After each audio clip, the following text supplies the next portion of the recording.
So, welcome guys again for another episode of Tito Charles Spotlight Card of the Week.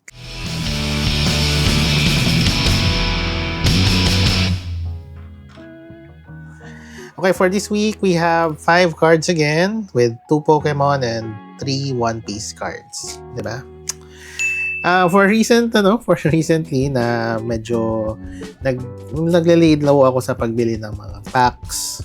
Mostly na lang na binibili ko ngayon for Pokemon is singles na lang. Pero sayang kahapon, may binebenta sa Toy Kingdom namin dito na pitch black. Kaso sabi ko, hindi ko na talaga gustong gumastos pa ng packs pa.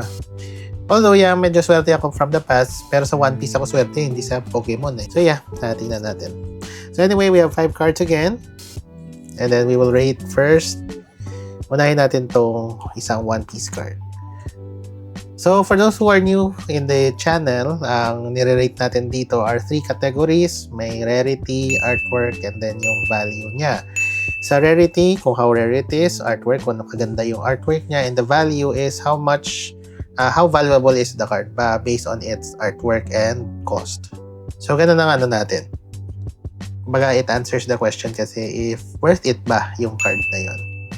So, we have here a One Piece card. Sorry, nabunggo ko. We have here a One Piece card. A One Piece Luffy card. Monkey D. Luffy. Nakuha ko to from OP16. Yan.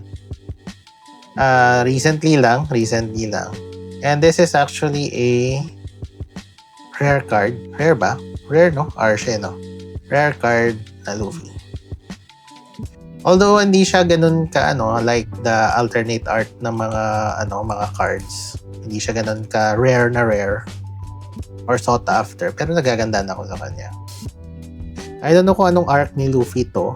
Kasi parang very colorful, no? Siguro nung sa kay Big Mom siguro to na time. Land of Wano nakalagay. Land of Wano Straw Hat Crew. So, dun pa pala to sa Land of Wano. Can't remember kung anong scene to. Pero ganda. Ganda lang kasi yung color combination na nilagay nila dito kay Luffy. Astig. Parang nasa loob siya ng isang oil something. Ganun. Ganda. So, when it comes to rarity, again, as I've said kanina, hindi siya ganun ka sought after kasi. Although rare yung tagging niya, pero hindi siya ganun ka sought after. So, we could give a 3 for Luffy. For the artwork naman, yan. Tignan nyo pa ng I guess, hindi siya ganun ka, kasi dahil siguro sa color combination din, hindi siya nagpa-pop. So, although maganda naman yung niya, yung drawing style niya. We can give a 3 as well. 3. And then for value, for those na nagko-collect kasi ng full Luffy master set siguro. Okay din naman siya. Bigyan natin ng 3 din. Medyo harsh ba? Pero okay lang din. Again, hindi siya kasi sought after na card, although this is still a Luffy card. Monkey D. Luffy card. Ang swerte ko kasi din dito, this is my first OP16 na English. Nabili ko siya sa Toy Kingdom. Nung nagbenta sila. Naswertihan ko lang na-timingan ko lang.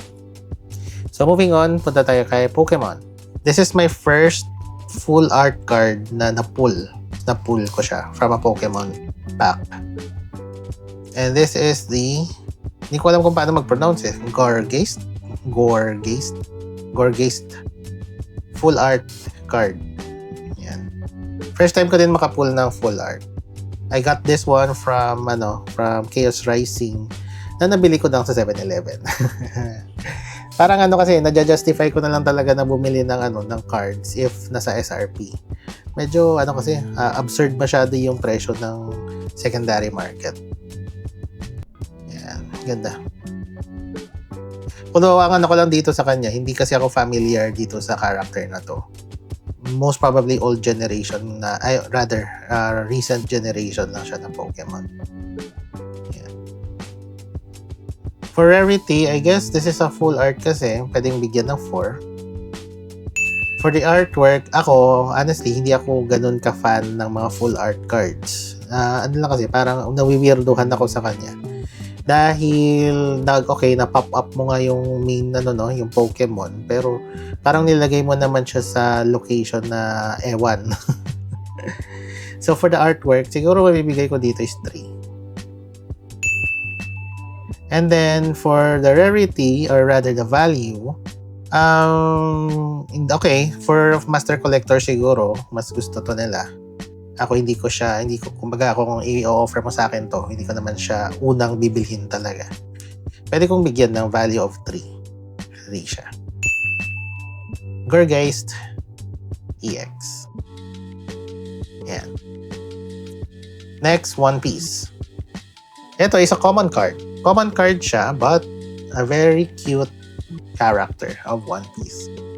Pag nagsabi kang cute, ano bang unang papasok sa isip mo pagka One Piece na cute? For me, ang unang papasok sa akin is si Tony Choppa. Tony Choppa. This is from the Wano arc din. Yung yung parang full battle gear. Parang yung Mad Max Fury Road. Ganun yung style niya, yung dress style nila dun sa Wano eh. This is a common card of Tony Chopper from OP16 din. OP16 ko din ito nakuha. What I like about this is because parang siya, yung representation talaga nung anime. Ganda nung nung artwork. Diba? Parang nai-immerse ka nga dun sa anime itself. So for rarity, this is technically a common card. We can give a 2. But for artwork, I love this artwork, I will give a 4. Now for the value, because siguro sa Master Collectors of Tony Chopper, siguro gusto din nila to. And for me, kasi nagagandaan ako sa artwork niya, I want to give a value of 4. 4 siya. Ganda nung basta cute talaga ni Chopper. Ni Choppa. Mas maganda yung pagdo-drawing nila kay pagka-drawing kay Chopper after the time skip. Maganda talaga. Okay, we will go now to one of the sought after ko to because nung unang nakita ko yung set na to, sabi ko gusto ko magkaroon ng ganito din. However, ang problem ko lang is pricey siya, especially if English yung bibilhin mo. Even yung Japanese, parang din siya pricey siya. So, swerte ko, nakakuha ko ng hindi English, hindi Japanese, but a Korean PG. Astig lang kasi kung makikita mo yung set ni PG dito, ni PG, Pidgeotto, at saka Pidgeot. Ang ganda nung pagkakadrawing. Parang doodle lang. Swerte ko, nakakuha ko ng ganito. Nakahanap ako. Actually, nakuha ko lang to sa Bacolod. One of the shops in Ayala, nagbebenta ng mga cards. Computer shop siya, pero nagbebenta siya ng mga cards. So, nakita ko to sa nila, sa display nila. Sabi ko, gusto kong bilhin. Buti naman, nung bumalik ako doon, andun pa siya, binili ko na. Yan. This is a Korean PG. Ganda. Nakakatawa lang kasi yung itsura ni PG dito. So, actually, this is a 555 card for me. 5 for rarity because technically this is a rare card talaga. One of the illustration rare or art rare from this piece. And then, for the artwork, sabi ko nga, ang ganda ng artwork niya. So, 510. And for the value, dahil this is actually just around 300 pesos. So, because again, it's one of the sought-after cards sa set nito, okay na din yung presyo niya. Ganda. Chase card ko talaga siya. Okay? And lastly, one of the One Piece cards that I got from OP16 is the Edward Newgate or si Whitebeard. Yeah, this is a SR card. Although hindi siya yung alt art niya, pero maganda ba din? Yung kasi very intimidating talaga ni Whitebeard even in the drawings. Ganda. Ito actually, this is just a normal SR card. Yung lang dito is kung kunyari kung nagpo-pull ka or nag-check ka ng cards, akalain mong manga rare siya or manga card siya dahil dun sa texture sa labas.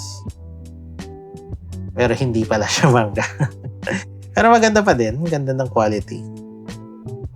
This one actually one of the 555 cards din for me.